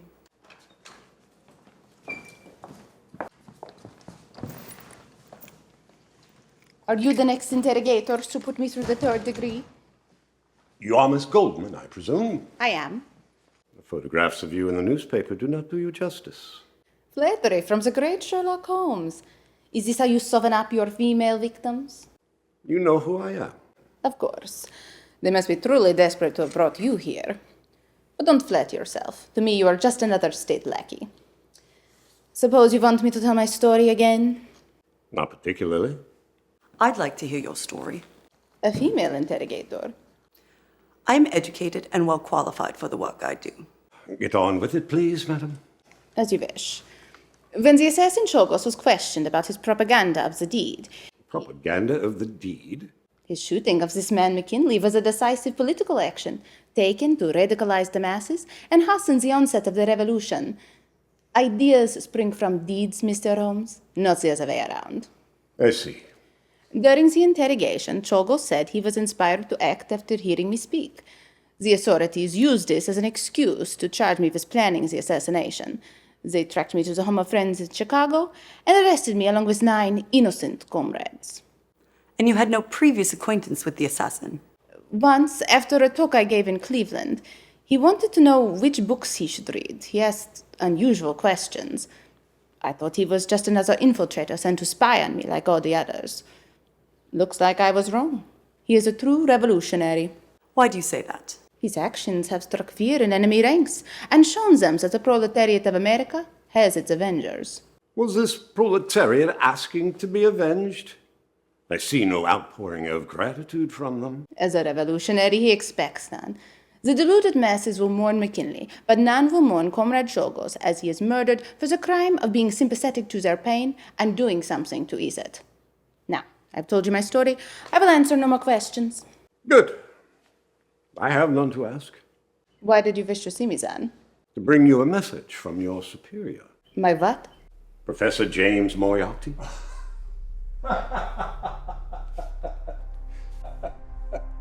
How thoughtful of you to carry messages for me. Moriarty?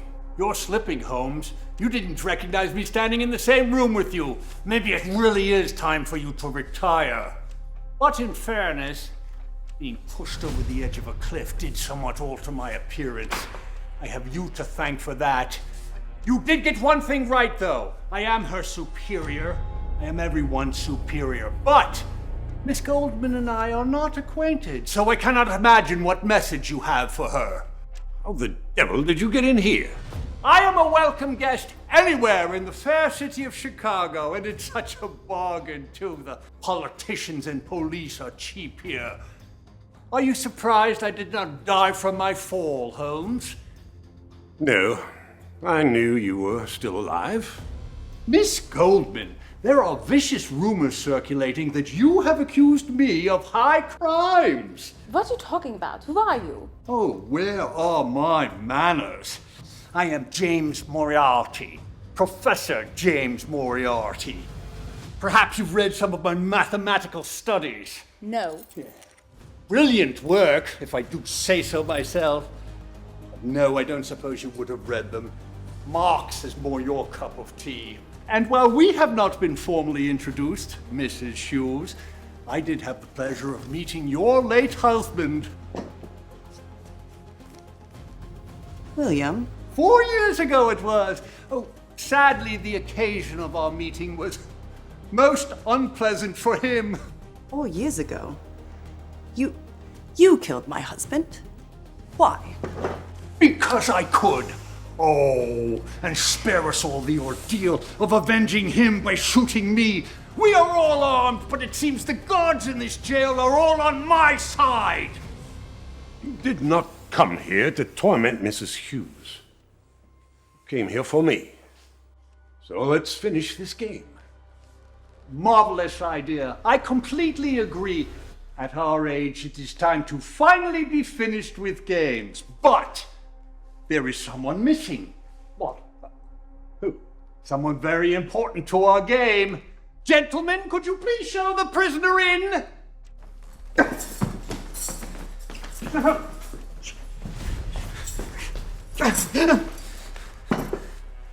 Well, now, you'll be sitting there, boyo, and you won't be giving us any more fuss. Or you'll get more of what Bunny gave you. I'm sorry, Holmes. Please forgive me. Watson. Forgive. Oh, and you have much to forgive the doctor for, Mr. Holmes. I had no idea that this would happen. How could you? Nothing is what it seems these days, and no one... It's so hard to know what to believe, what with all these tall tales being bandied about. And, of course, the doctor never even told his tall tale. What happened? And what a tale it was. Exiled? On a pilgrimage of solidarity? No, he didn't say any of that. Now this idiot told the truth. I thought that... You thought your brothers in arms would understand what a good heart you have, how pure your intentions are. Damn it! Yeah. After all, you all want the same things, the workers' paradise, the eternal idol. Your comrades would never betray you the way you betrayed Holmes. No. Yeah.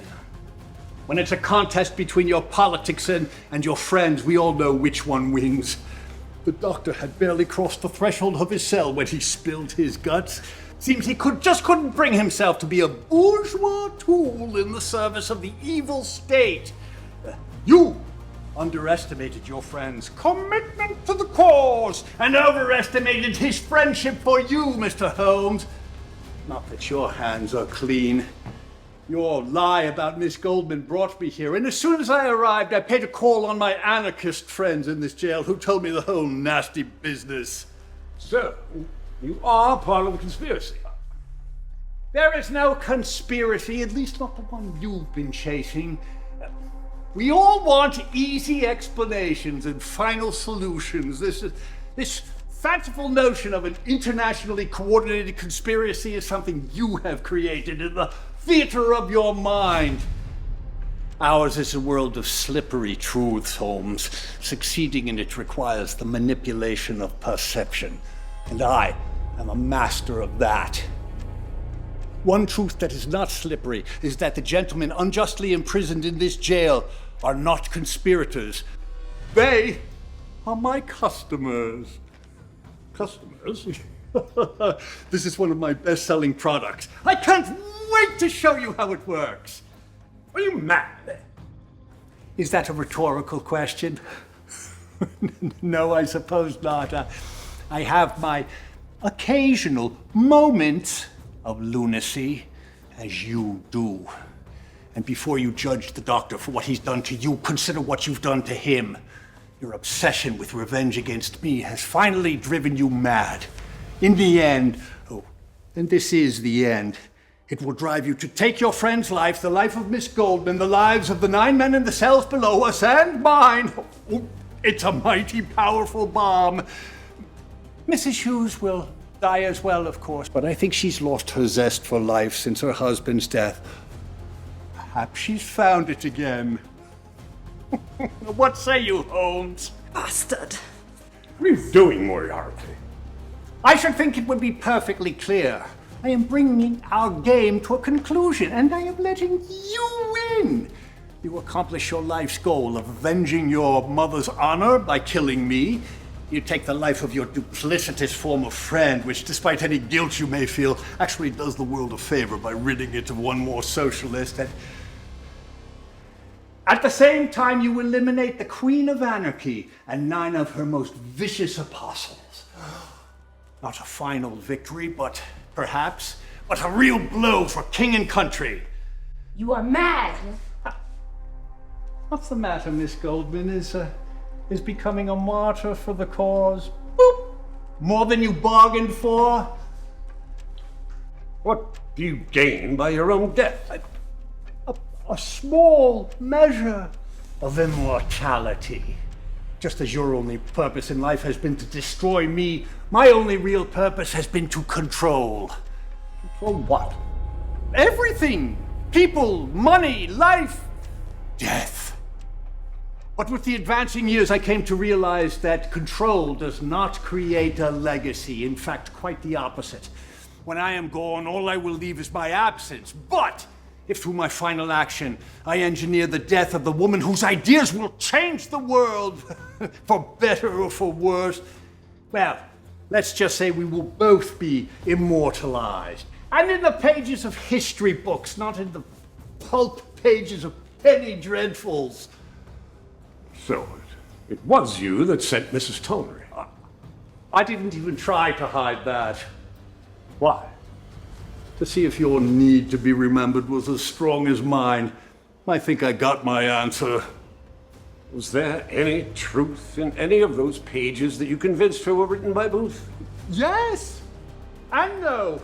That was the fun of it. You know, I think I have a real flair for historical fiction. I now give you all the opportunity to pose for posterity. Good! Bring me the camera!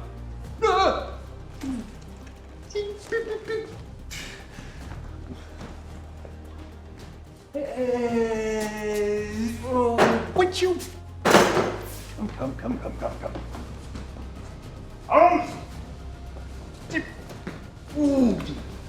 Just cooperate.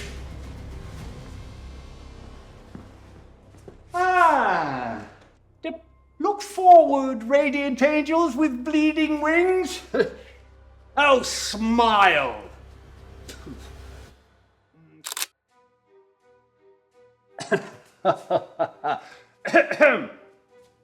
A few of the Queen's ministers and some men heavily invested in cotton were not as neutral as she was during the unpleasantness between the American states.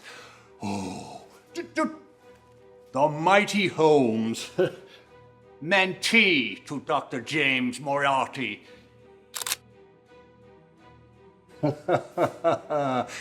Bribing members of Parliament, a nasty business. Victoria became aware of that little scheme the day after Lincoln was killed. She was afraid of what would happen to her court and the government if the scheme were to be revealed, and so royal agents arranged for Booth to be killed before he could testify. Ah, the revolutionary Miss Emma, inhaling my wisdom. But I digress. And so you see, the late Reverend Corbett was not only the avenger of Lincoln, he was the savior of the crown. But he was a dangerous savior. What did he know? He acted mad, but was he? Did he really believe it was the voice of God that told him to shoot Booth? Or did he know the truth? Well, you all know the value of a photograph, don't you? And Dr. John Watson, oh, the champion of the people. Once Her Majesty learned that the conspirators were trying to eliminate Corbett, she protected him for life. Seems the old girl just couldn't bring herself to have him killed after he had inadvertently served her so well. Well, why did you try to have him killed by Mrs. Tonery? I didn't. Corbett didn't matter to me one way or the other. He was just the bait that attracted the fish, that attracted the bigger fish.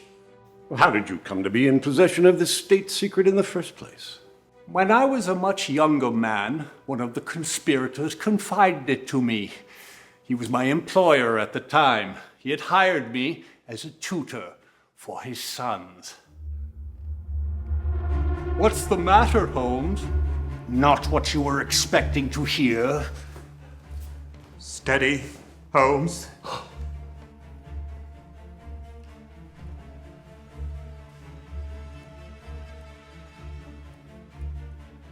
Now I understand. Figuring things out, are you? Yes. That's the student I used to know. Your mother would have been so proud. But knowing a state secret is worthless unless you can do something with it. And do what I have done with this one. Not only have I used it to bring you out of retirement, I used it to blackmail the crown. What are you saying? Edward didn't want this old nasty affair tarnishing his mother's legacy, so I have struck a bargain with him to protect it. You're extorting money from the king? Yes. Oh, but not for myself. Thanks to people like Miss Goldman here, I now have a social conscience. And that is why I am using my influence with His Majesty to persuade him to persuade the kingdom's leading capitalists to support socialism. How? By funding the Fabian Society. The society's a front to spy on us? Those dolts are quite innocent. They really believe all these generous contributions are coming spontaneously from guilt-ridden capitalists. How is the Crown doing this persuading? We have one of my best men handling that, a respected barrister. I think you may know him. I believe you may have known his wife better. Godfrey Norton. Very good, Holmes. Perhaps you haven't lost your powers after all. How? Mr. Norton's job is to discover the dirty secrets and indiscretions that the rich fear being revealed, and they are willing to pay handsomely for their continued concealment. And why would he take such a job? Fear, of course. Edward may have led him to believe that King Wilhelm still harbors a grudge over some silly old picture of him and his wife.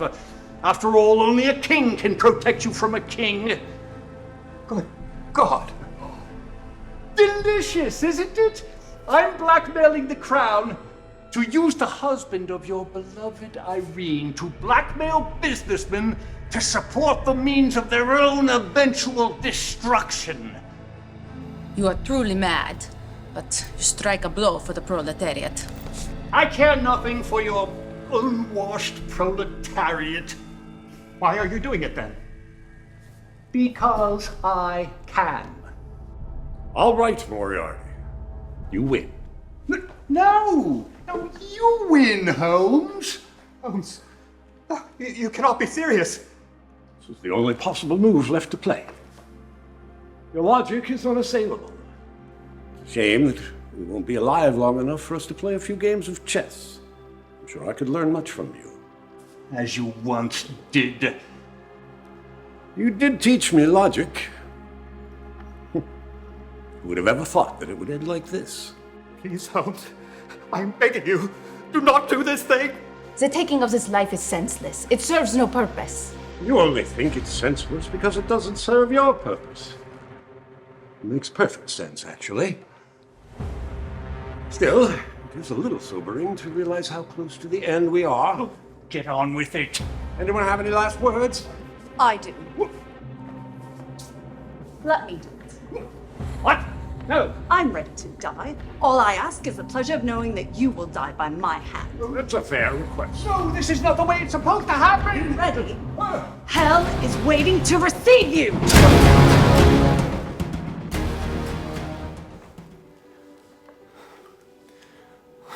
Thank God. You ruined it. You ruined it. No, you did. What? Or more accurately, your shoddy product did. What are you saying? Good work. Good work? What does that mean? Well, while you were regaling us with your stories of state secrets, Mrs. Hughes caught my eye and directed my gaze to the wires coming out of your product. She noticed, as I did then, that your bomb was, what's the modern word for it? A dud. A dud? Defective. Defective? Anyone with a rudimentary knowledge of electricity could see that the grounding wires had become unattached. So when Mrs. Hughes pressed the plunger, no circuit was completed, hence no spark, hence no explosion. Mrs. Hughes, your powers of detection are equal to my own. Thank you. If you knew this, why were you so insistent on being the one to detonate the bomb? Because I could. Oh! I don't understand it. I inspected the detonator. How could the wires have become disconnected? I did it. Who are you? I am Loveday Brooke. How did you... I thought you were impersonating a prisoner, locked up with Miss Goldman. I told you, disguises are her specialty. Masterfully done, Miss Brooke. Thank you, Mr. Holmes. There's something else you should know, Moriarty. My father confided in his sons as well as in you. He told us what he had done to protect his cotton interests, Me and Mycroft to learn from his mistake. But his biggest mistake was in trusting you. So, my exquisitely written diary pages did not surprise you. So sad. The threat of your relationship to Booth being revealed did not intimidate you. So sad. So sad that our game could not be brought to a satisfactory conclusion. Well, I suppose life goes on. As you said, Holmes, who could have imagined it would end like this? How does it end? Not with justice, I'm afraid. Why not? You're not a chess player, are you, Doctor? The devil does that have to do with anything? We have played to a draw. Either you or Mrs. Hughes could shoot me, but the guards outside would apprehend you immediately and shoot you both on the spot before shooting the rest of you. What about me? Well, I predict you'll be released in a matter of days, along with your friends downstairs. They have no evidence to hold you. I'm glad you have come to your senses, Mr. Holmes, and I hope someday you will come to your senses about the corrupt bourgeoisie state you serve. Oh, I am in full possession of my senses, madam. And as long as I am, I will be the sworn enemy of your ideas and the destruction that they cause. There is something I want you to know, Professor. If your bomb hadn't been sabotaged, I would have gladly set it off for the satisfaction of killing you. Till we meet again, madam. And we most assuredly will meet again. Miss Goldman, your interests and the interests of your cause would best be served by revealing none of what you have witnessed here today. Do we understand each other? We do. Time to get you back. Loveday, would you please escort your former cellmate? Of course. And if you say another word about anything, I cannot be held responsible. Dr. Watson, perhaps this little adventure of ours may make an excellent addition to your tales. I do have something to admit. When we first met, I said that I was not an avid reader of your stories. And while that is true, I'm not avid, I may have spent some time studying your works before my days at the agency. Regardless, I thought they were somewhat entertaining. Perchance, the hands of fate shall intertwine our paths, and I solving real crimes, and you at last telling the world of the science of deduction without all the excess of embellishment, can do something together and contribute to society. Good day.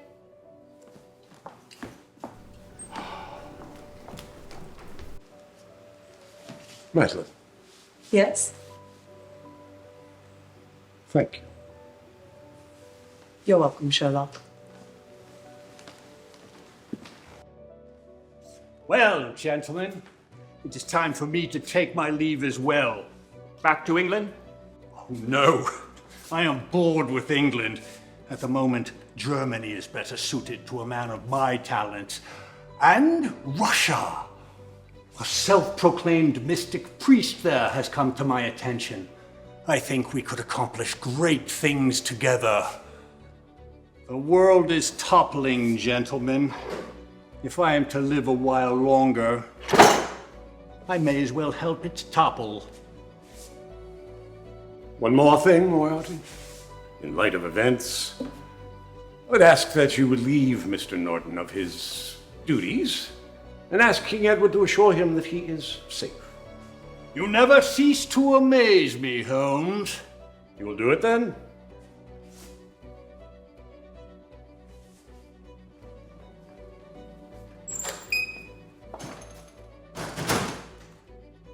Well, it appears that I will be traveling to Germany and Russia in the near future. You're still not retiring, even after all this. Moriarty was right. The world order is toppling. I fear that you and I will live to see very dark times, but not long enough to see them end. And Reverend Corbett was right as well.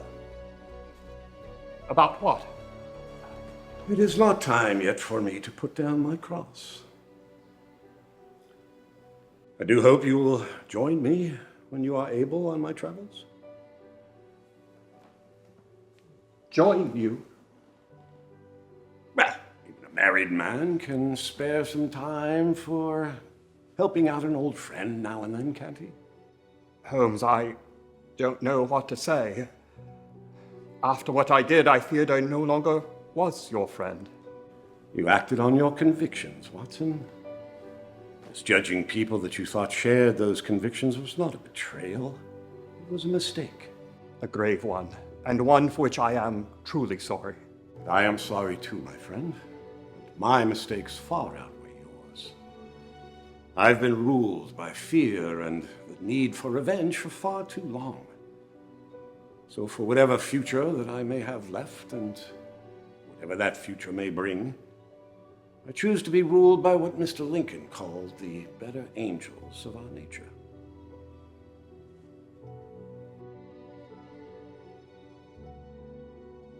So, is your tall tale implying that Moriarty was somehow responsible for World War I, the Russian Revolution, and so on and so on? That's the way my mother told it. Wow, the women in your family not only had fertile imaginations, they had grandiose, fertile imaginations. It's a shame you won't have a daughter to pass these stories along to. Or a son. Yes, I guess it all ends with me. Well, I'll remember your stories.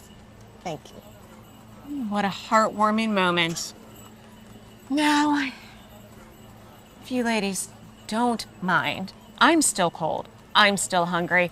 There's still a pub up on the corner. Would you care to join me? You two go ahead. I'll be right behind you.